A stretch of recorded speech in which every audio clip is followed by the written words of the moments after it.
ভারতের বিপক্ষে ২ ম্যাচের টেস্ট সিরিজের জন্য ১৬ সদস্যের দল ঘোষণা করেছে বাংলাদেশ ক্রিকেট বোর্ড বিসিবি। দলে অন্যতম চমক জাকির আলী অনেক। ইনজুরি আক্রান্ত শরীফুল ইসলামকে বিশ্রাম দিয়ে ওই উইকেট কিপার ব্যাটারকে টেস্ট বলে রেখেছেন জাতীয় দলের নির্বাচকরা।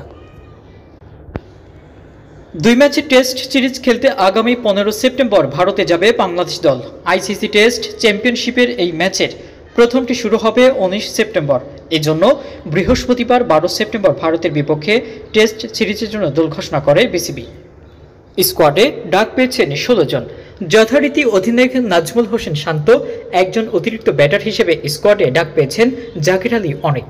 পাকিস্তানে বাংলাদেশের দলের হয়ে দ্বিতীয় ৪ দিনের ম্যাচে দুর্দান্ত ব্যাটিং করেছেন তিনি। সেই ম্যাচে ১৭২ রানও করেছিলেন এই উইকেট কিপার ব্যাটার। এরপর থেকেই ভারতের বিপক্ষে টেস্ট সিরিজে পরিকল্পনা ছিলেন তিনি। এজন্য গত কয়েকদিন ধরেই কোচ সোহেল ইসলামের অধীনে জাতীয় দলের লাল বলে অনুশীলন করেছিলেন ডানহাতি মিডল অর্ডার ব্যাটার।